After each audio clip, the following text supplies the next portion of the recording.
আজকে আমার দুপুর বেলায় প্রায় 40,000 টাকার মতো হারিয়ে গিয়েছিল। জেলার নাম বলবো না, বদনাম হবে। তো আজকে হোটেলে উঠেছি, সারা রাত জার্নি করে গিয়ে সকাল 9টায় সকাল হয়ে গেছে। তো আমি আবার পায়জামার পকেটে টাকা রেখেছিলাম প্রায় 35 থেকে 40 কাছাকাছি এরকম কিছু একটা অ্যামাউন্টের টাকা। তো ঘুমানোর আগে টাকাটা পকেট থেকে বের করে বালিশের নিচে রেখেছি, বালিশের নিচে। তো ঘুম থেকে উঠেছি, জোহরের নামাজ পড়েছি, বের হয়ে গিয়েছি বাহিরে দুপুরের লাঞ্চ করার জন্য। কিন্তু টাকা যে বালিশের নিচে ছিল আমি ভুলেই গেছি। হোটেলে খেতে গেছি, বিল দেওয়ার জন্য বলেছে, বিল হয়েছে 600 থেকে 700 টাকা। পকেটে হাত দিয়েছি, দেখছি টাকা নাই। মাথা তো আমার ঘুরে গেছে, কিরে টাকা আমি রাখলাম কোথায়? হঠাৎ করে মাথায় আসছে, আরে টাকা তো আমি হোটেলের বালিশের নিচে রেখে এসেছি। সঙ্গে সঙ্গে কোনো কথা ছাড়াই গাড়ি ঘুরিয়ে হোটেলে আসলাম। এসে খুব বিনয়ের সাথে ম্যানেজার সাহেব বললাম, স্যার আমি আবরারুল আসিফ হুজুর, আপনি আমাকে চেনেন। আমি আপনাদের হোটেলের রুমে বালিশের নিচে এত টাকা রেখে গেছিলাম, 1000 টাকার বান্ডিল আর 500 টাকার বান্ডিল রেখে এলাম বালিশের কাছে। বললাম, স্যার যে পেয়েছে আমাকে বলেন দিয়ে দিতে। তো দুইজন যুবক আসলো, যারা ক্লিনার, যারা হোটেল ক্লিন করে। আমি ডাকলাম, এই এদিকে আসো। ওরা আমাকে আগে দেখে নাই। বললাম, তোমরা কি আমাকে চেনো? আমাকে চিনতে পারতেছো? তো যে আমার বেড গুছিয়েছে, যে আমার বালিশ হটিয়েছে, সে বলছে, হ্যাঁ আমি আপনাকে চিনি, আপনি আসিফ হুজুর, আপনার ওয়াজ আমি শুনেছি।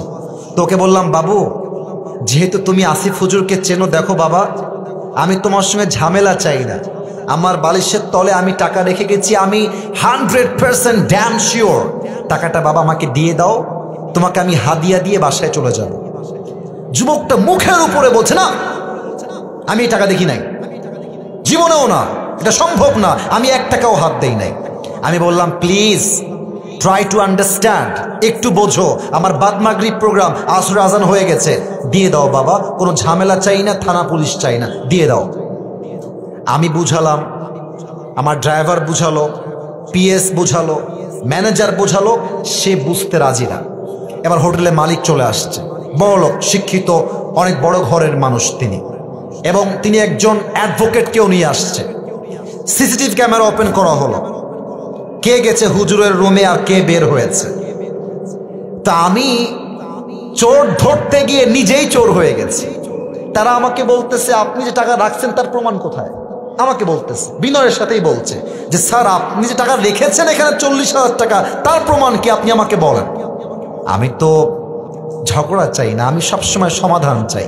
তা আমি বললাম, একটু ক্যামেরাটা আগা পিছা করেন, সিসিটিভি ফুটেজটা সব চেক করা হলো।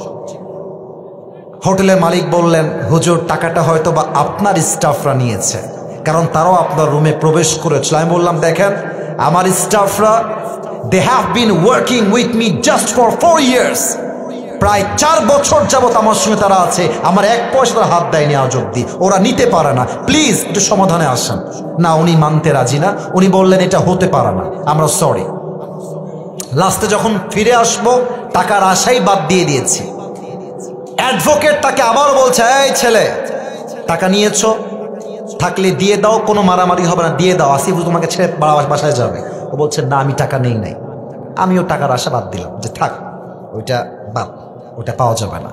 জাস্ট আসার সময় তাকে বললাম যে, স্যার দেখেন আমি আসিফ হুজুর, আমি কোনো গন্ডগোল চাই না, আপনার হোটেলের বদনাম চাই না, তবে একটা আবদার রাখবো, এই যুবকটা যে রুমে থাকে, চেক হিজ রুম, ও রুমটা চেক করেন। বলছে, ঠিক আছে হুজুর, আপনার লাস্ট আবদার আমরা রাখবো। হোটেল ম্যানেজার, হোটেল মালিক, অ্যাডভোকেট এবং আমার 3 জন স্টাফ ও রুমে গেল। রুমে গিয়ে দেখবেন টয়লেটের উপরে একটা ছোট্ট করে জায়গা থাকে, এই ঢোপ টোপ রাখার জন্য, অনেক জিনিস রাখার জন্য। একজন গিয়ে সোজা ওখানে আঘাত করছে। যখনই খুলেছে দেখছে আমার সব টাকা ওখানে রাখা আছে। আর যখনই টাকা দেখতে পাইছে মালিক হোটেলের, ওরে ইচ্ছা মতো মারা শুরু করছে। সেই মায়ের আমি গিয়ে পরে ঠেকায় ঠুকায় নিয়ে আসলাম। আর ওই যুবকটা পা ধরে এত কান্নাকাটি। আমি বললাম, যুবক তুমি কি করলা এটা? তুমি আমাকে বলতা যে হুজুর আমি টাকাটা পেয়েছি, নেন আপনি, আপনার যা মন চা আমাকে খুশি হয়ে দিবেন, তাতেই আমি খুশি, আমি তোমাকে দিতাম অনেক টাকা খুশি হয়ে। তুমি কি করলা? এখন তুমি টাকাটাও পাইলা না, তোমার চাকরিও হারায় গেল। শিক্ষা কি পেলেন? শিক্ষা একটা, যদি আপনি জ্ঞানী মানুষ হয়ে থাকেন, আপনি মাথায় রাখবেন যে আমার এই টাকাটা দামি নয়, আমার বিশ্বাসটা দামি। যদি আমি বিশ্বাস রাখতে পারি, পুরস্কারও থাকবে, চাকরিও থাকবে, জীবনটাও সুন্দর হবে। মূর্খতা করবেন, চাকরিও থাকবে না, জীবনটাও অসুন্দর হয়ে যাবে। ঠিক কিনা বলেন?